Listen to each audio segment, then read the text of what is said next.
Hey,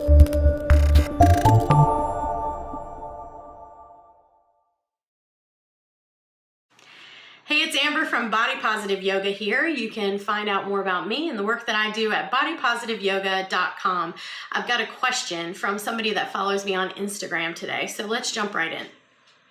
How do you stop hating your body? Stop being angry at it, being jealous of those who have acceptable bodies that are not in pain and can seemingly easily maintain a lower weight and do physical activities without pain and difficulty. I find I'm so pissed off all the time and it is so detrimental to my happiness.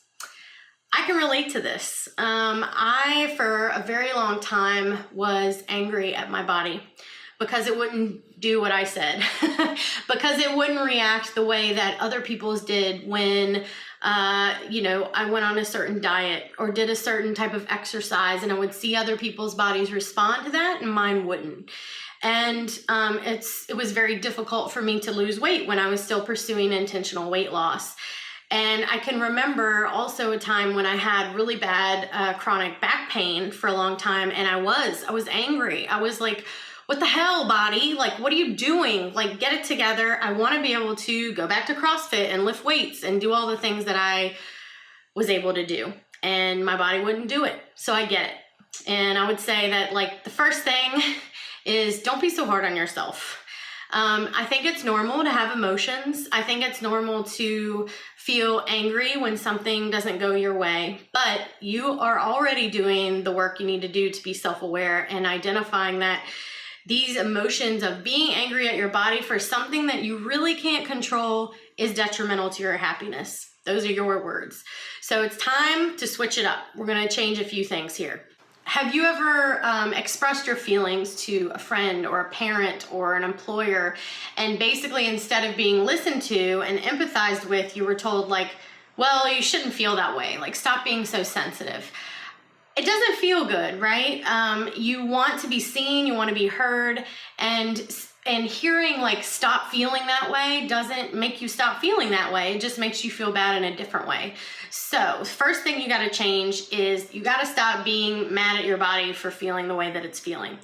I don't know what specific issues you have going on. I know that you said you're in pain. Being mad at your body for being in pain is just like somebody telling you, like, well, you shouldn't feel that way. Stop being so angry or sensitive or hurt or whatever. You got to quit doing that. You got to quit being mad at your body for something that's out of your control. You really, it's futile, and you've already recognized that it's detrimental to your happiness. So the first thing is, like, just recognizing that, and when you find yourself in that thought spiral or that something triggers it and you find yourself thinking angry thoughts, as soon as you catch it, just stop. And the first thing you want to say out loud is, I don't want to feel this way. Just give yourself that verbal reminder to stop and change your thought process. And I would suggest that the follow-up to I don't want to feel this way anymore is to practice gratitude. And I know that might sound cheesy. I promise you, I'm not trying to say some pie in the sky like everything is perfect just the way it is. It's not perfect. You're in pain. That's real. But if you can focus on the good in a situation, that can really get you out of that spiral that's making you miserable. And so I challenge you to start to see what's going right. What's going right in this shitty moment when I'm in pain and everything sucks? What's going right? What is my body able to do that I'm grateful for? What's happening in my life that is going right? And focus on that instead of continuing in this spiral of anger and depression that's got you miserable. So when you notice yourself in that same pattern, you're going to stop. You're going to say, I don't want to feel this way. Say it out loud. That's going to be a thing that will train your brain to get you out of this cycle. And then the next follow-up thought is, I want you to come up with 2 or 3 concrete things that you're grateful for in that moment. And don't just phone it in. Don't be like, well, I'm grateful that I can, like, blink and breathe and swallow. Like, really think about it. Really rack your brain and come up with 2 to 3 things that you're honestly grateful for that your body can do. And you're going to focus on that. Another thing that I think would really help here is establishing some baseline measures of self-care and really putting those into practice in your everyday life. When we're focused on what our body can't do, the things that are out of our control, whether we're sick or in pain or we have chronic issues going on, that can really bring us into a place where we're angry at our bodies, we're mad all the time, or we're upset, or we're depressed, or whatever.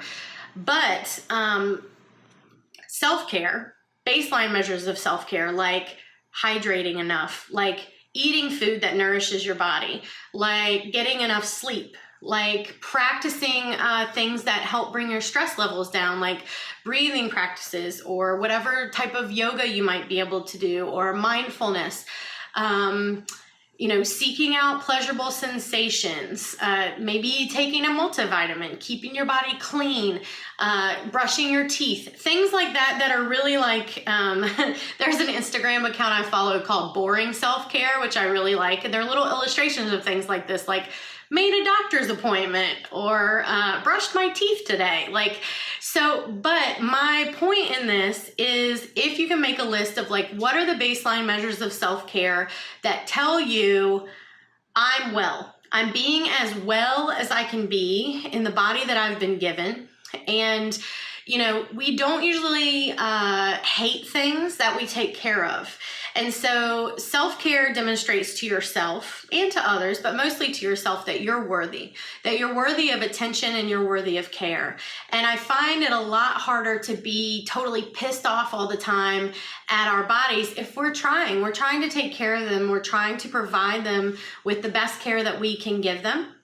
And when you spend this time caring for your body, and I'm not talking about bubble baths or like go out and buy yourself a new red dress, like real basic stuff. Like, how much water have I drank today? Okay, I'm gonna stop what I'm doing.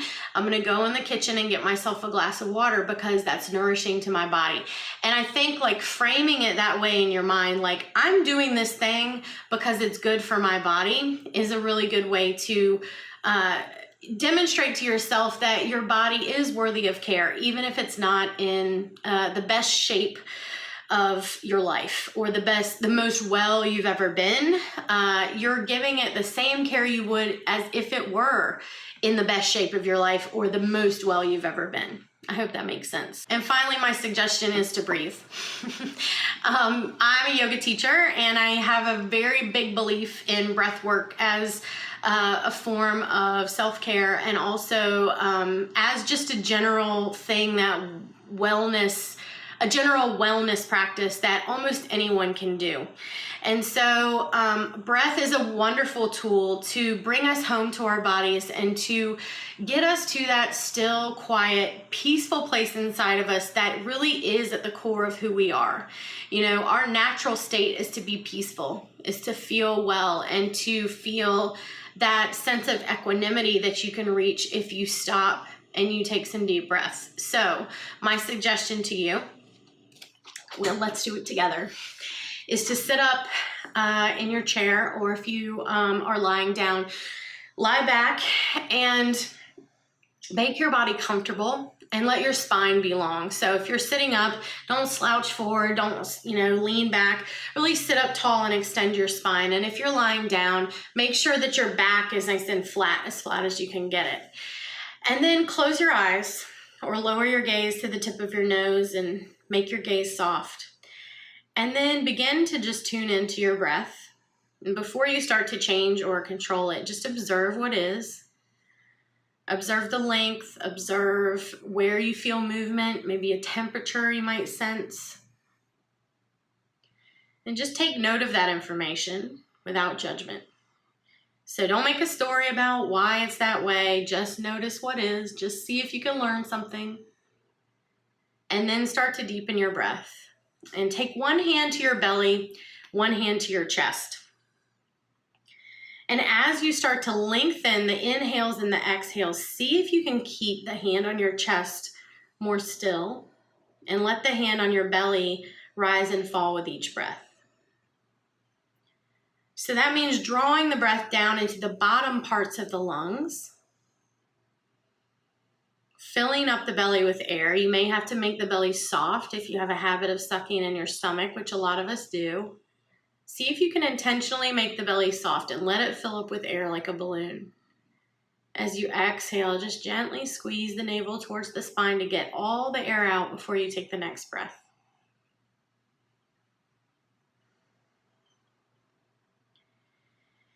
And now that you've established a little rhythm here and your breaths are coming slower, let's exhale longer than we inhale. So I like to use counting here. Maybe inhale to the count of 4, exhale to the count of 6, or inhale 3, exhale 5, whatever you want to do, whatever counting helps you. But the main thing here is we want the exhale to be drawn out longer than the inhale. Practice this for a few moments.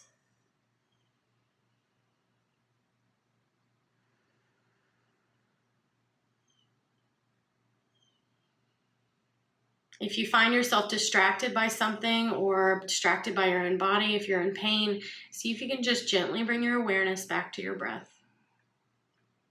I like the technique that Pema Chodron says about when you start to notice your mind wander, you just say, thinking, and then come back to the breath. If you're thinking about your body or you're feeling some sort of emotion towards it, thinking, come right back to the breath. Inhaling and exhaling. So you can go ahead, open your eyes. I hope that's helpful. I think that a lot of us can relate to this, and I hope that you'll be gentle with yourself and demonstrate to your body that it is worth care, even though it's not at the place that you necessarily want it to be. I hope you have a great day. I'll see you all next time.